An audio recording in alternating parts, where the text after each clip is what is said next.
new platforms that require pilot training.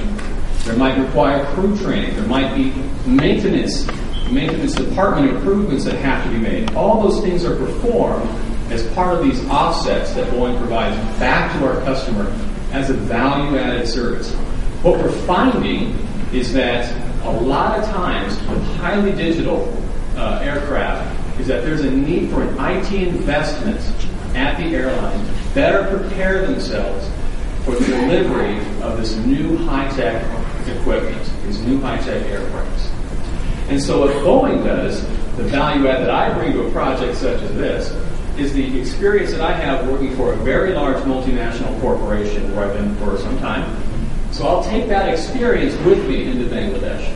Additionally, I work very closely with other internal Boeing organizations who have much closer contact with the airplane itself and have needs specific to the airplanes. So I'll take their requirements with me too. Sometimes they're very simple, like they need database space, or you might need simply internet access, something like that. Sometimes they're more complicated. Then last but certainly not least is that I will take the wish list of our customer, Biman, Bangladesh Airlines in this case, who know their employees better than I do, who know the culture better than I do. I'll take their requirements and we'll put all of those sources together and develop an IT solution. As this concession, I'm not interested in making a sale to Biman Bangladesh. That's already been done with the sale of aircraft. This is a value add to that sale, where my interest is ensuring they get the right product, in this case an IT infrastructure, rather than having software being sold to them. It's not a bad thing, but they don't always have the IT talent internal to make the right decisions. And I'm speaking specifically at Bangladesh Airlines. So one more thing before we move on, Mushfiq, is that this is an infrastructure project. So that means that I don't get engaged with Amadeus or WorldSpan or Gabriel under reservation systems like that. I'm interested, and you'll see this on the next slide, of ensuring they've got the business generic infrastructure in place, the platform, the foundation to the house on which they can build. That's what my focus was. We move on. This is an eye chart, and I do apologize for that. There's a lot of text on this slide. I won't go through everything, every single item as well. But the project officially started in July of 2008. And over that time, these are some of the milestones that we've met. 19,000 meters of fiber optic cable all over the Shah Jalal, as Zia has been renamed, International Airport. 40,000 plus meters of Cat6 horizontal wiring. I don't know how many times that goes around the world, but it's a lot. There's 2 brand new data centers, 2 Cummins 100 kVA generators for the Balaka main data center alone. I'll talk a little bit about power. I listened very carefully to Sajid earlier about the power investment, and that's welcome. I'll tell you from Boeing's perspective, that's a very welcome commitment. And a number of other critical milestones that were met as well. Toward the bottom, you'll see that there were 9 CMIS persons trained in both Microsoft and Cisco. It's about the 4th from the bottom. So it's not only a capital investment of equipment that's being made, but we're investing in the people as well.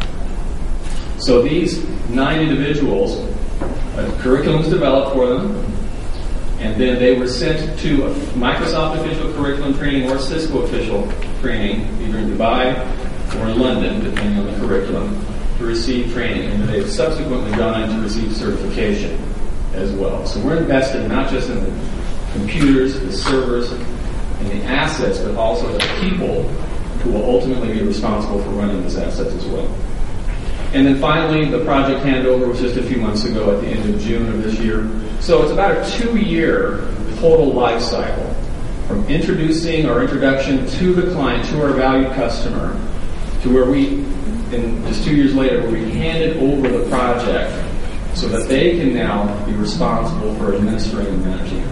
I should also add that I've been doing this type of thing for about 10 years, and I work a lot on the African continent. I work a lot in the Middle East as well. I'll be honest, and I'll say that the project with Biman in Bangladesh is probably the most enjoyable. I'll speak a little bit. I'll speak a little bit to that in the lessons learned, but I if you were to sum it up, I'd say there's just simply a can-do attitude. I don't experience that at all customers. I'll just leave it at that. So if we can go on, please. So as I mentioned, I'm going to be very respectful, of course, to my colleagues and friends, but I'll be frank with you as well in some of my observations and lessons learned. First, I echo the sentiment made earlier: well-educated, well-trained workforce.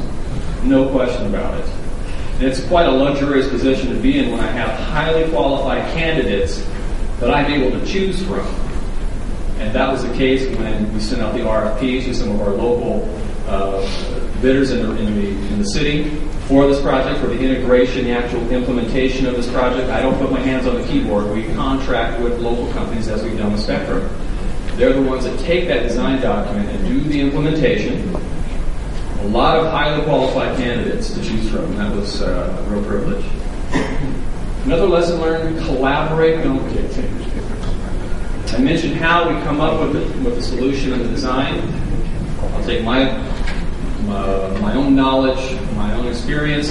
We'll take a lot of the requirements from Boeing. Well, that's great, but we don't want to forget that our customer, we have to be very respectful of their culture, their understanding, their knowledge as well. And so it's a collaboration. This is not a force feed that we perform. We work with, I'd say, rather than we work for. It's a team effort. And that is essential, in my experience doing this for as long as I have, all over the world. You have to work together. You have to.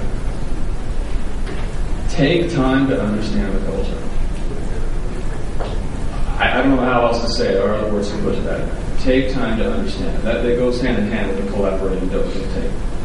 The labor equipment paradigm is different than what we experience in the United States. Here, if we lose a Cisco 4000 switch, big deal, you throw it away, you get another one. Or a 6000 series switch, which is a $100,000 piece of equipment, you throw it away, you get another one. Because the labor is very pricey here. The cost burden for an employee is, 1.75 times his base salary. So it's very costly for labor in the United States. The labor in Bangladesh is very affordable. They tend to want to maintain that equipment for much longer than what we're accustomed to here in the United States. We'll have a life cycle for a piece of equipment, for a laptop that you might see around here, 3 years. A server maybe 4 or 5. Network equipment about the same, maybe a little longer. Those 6000 series switches, those are going to be in place for 20 years. So we over-architect knowing full well that they need to get a lot more life out of that equipment than what we might expect to get out of it here in the United States. And over-engineer a power solution. I've been burned by that in a lot of places. Not literally, but sometimes almost literally. But power cannot be underestimated. Without it, there's nothing. And so that's why, as I mentioned earlier, we have 2 very large 100 kVA generators in place that are redundant. One operates and one's a fail-safe mode. That are simply for the data center about to ensure that the business-critical infrastructure always runs. Power can't be overemphasized. Observations now. We need a better change management practice. That is something, frankly, a lot of organizations in this country are working on. And I'll give you an example. When we wanted to make a change to one of the, I don't even know what it was now, but we wanted to make a change to something on the server side, and we talked about it as a team, and next thing I know, the operator responsible for making that change was trying on that server and making the change at 2 o'clock in the afternoon. That's a no-no. You don't do that when you interrupt employees of that. Now, if you're being reactive to a problem, that's different. We're talking a proactive change. You don't go in and make a change that is interrupted to users in the middle of the day. You have to be much more cautious about that. That's just one example about how to be more cautious when introducing change and improvements into an IT environment. We need better post-sale support. You see a warranty. I mentioned the life cycle they're trying to get out of equipment, right? So we need to ensure that we have good post-sale support to ensure that equipment is well taken care of for well into the future. And Spectrum has been doing a very good job for us in that regard, and we're very grateful to them. Because ultimately, what are we doing? We're setting the table for tomorrow's sale. So Boeing made a sale of those 8 aircraft I mentioned, or 10, it was over $1 billion. That's wonderful. We were certainly going to get a lot